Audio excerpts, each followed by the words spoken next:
Hi everyone, it's Heather Gravlin from Aurora Essence Healing. Today I am going to share episode 7. Today is a little bit different of a topic because I'm really being asked to share this from my team and pretty much the collective.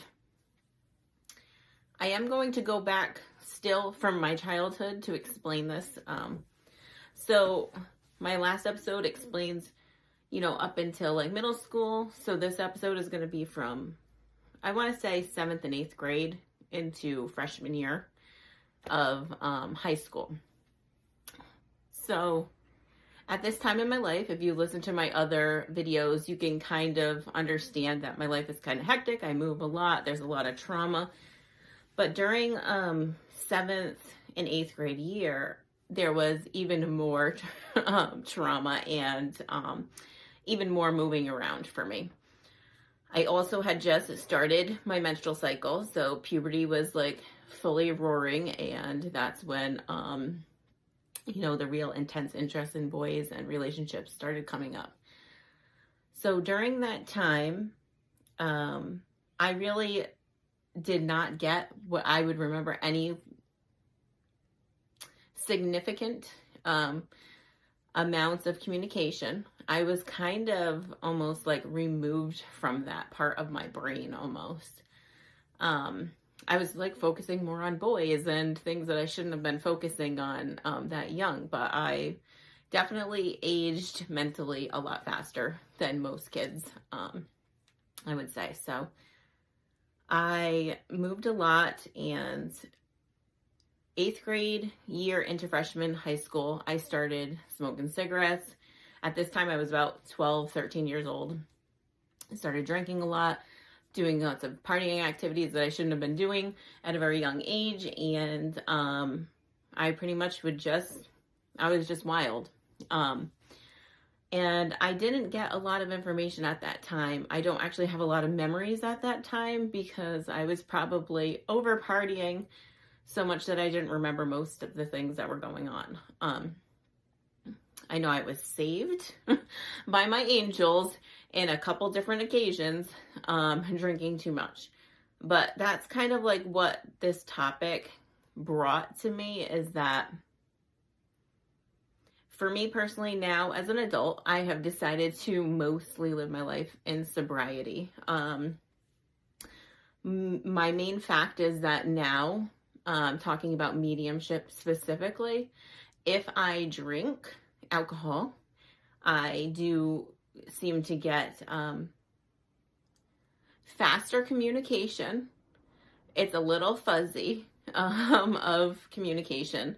And I could probably just continue to channel, and it kind of gives me anxiety to do that now. So I choose to not drink a lot. I will sociably have a drink here and there. I have no problem with alcohol myself. I stopped drinking and partying probably towards the end of high school, like junior year. I pretty much just cold turkey, and like senior year, kind of just really partying was going out of my life. I felt like I got it all out of my system really young, really intensely, and I was ready for being an adult by the end of senior year. I do want people to know that I do believe every single person, human being in the whole world that's been put here by, I'll say God, who created the universe and the planets, and us and the trees and all the nature and everything in the animal kingdom. I believe that we all are mediums. And I believe that every single person has the ability to be doing mediumship, but it is a choice. And I will get into that at a further, episode. And if anybody is interested in learning how to become a medium fully, private message me and we will work through that. I'm going to be doing workshops and things like that in the future. But specifically, when you choose to do mediumship, you really want to honor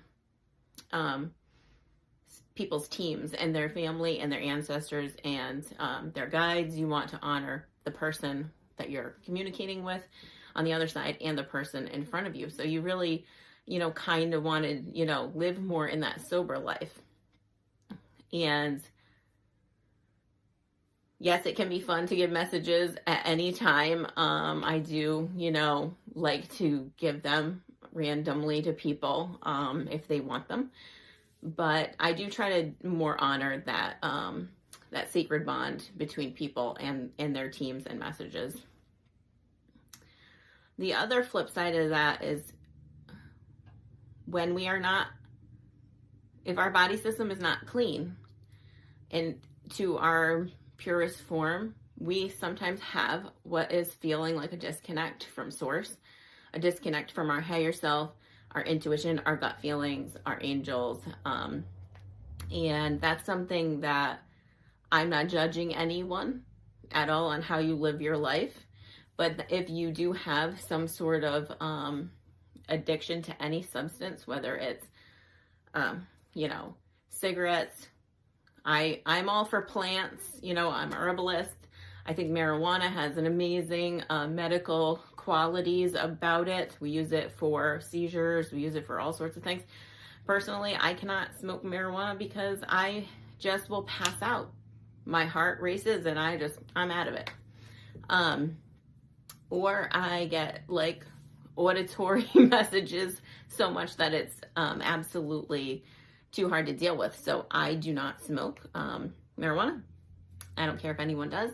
But if you're using it just like alcohol or anything as a way to hinder your emotions, if you're using it to stop or suppress what we want to call our shadow side, our lower self, whatever you want to call it, our trauma, that is when you need to know that you are disconnecting yourself to your higher self. You're disconnecting yourself to source messages and your team. Please know that if you are working on this path of trying to be more conscious, you want to be more connected with your team, you want to make sure that you are trying as much as possible to live with your body health to be the purest form. And we all have addictions. We can be addicted to exercising. We can be addicted to food, to pornography, to watching TV, to scrolling, to making videos, right? So we all can have all these addictions. It doesn't have to be like a serious hardcore drug or serious alcohol. But you do need to know the more time that you spend doing those things and the less you spend quieting your mind, you are going to be more disconnected. I took a whole year of my life in my adult life, probably like 3 years ago now.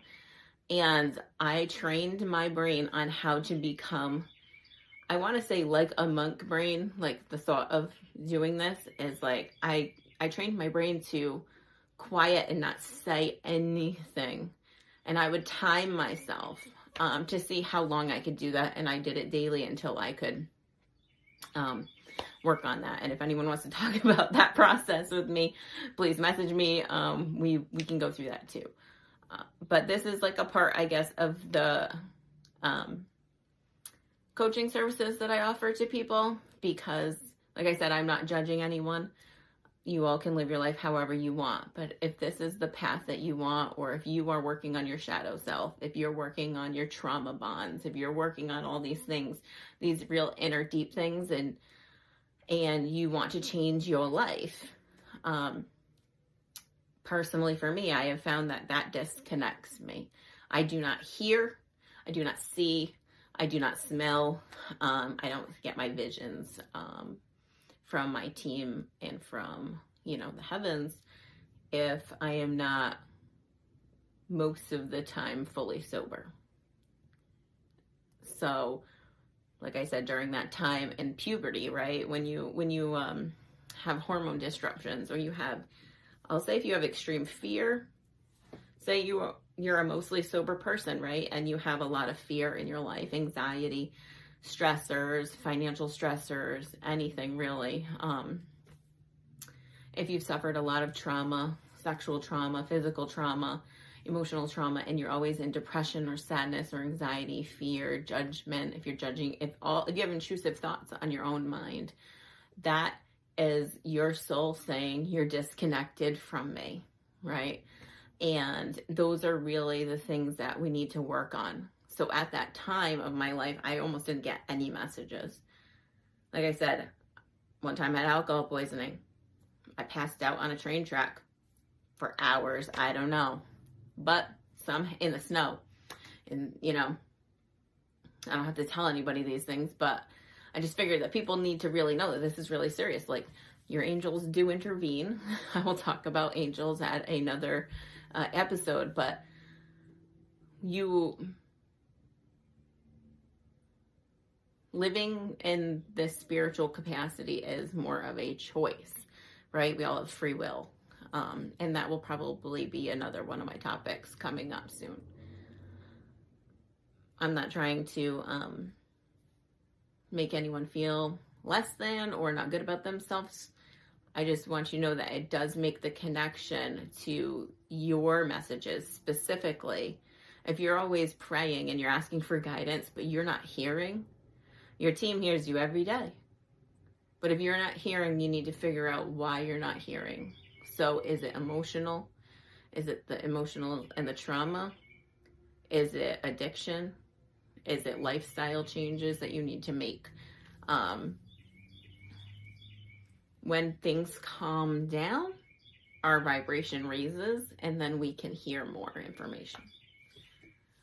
So that's my episode for today. I know it's a heavy topic, but people are, you know, they private message me and they ask me how I got into this, or how do I know that I am having a conversation with my team or other people's teams, and that's why I'm sharing this information with everyone. So I hope you have a good day, and I hope to see you all at the next episode. All right, bye.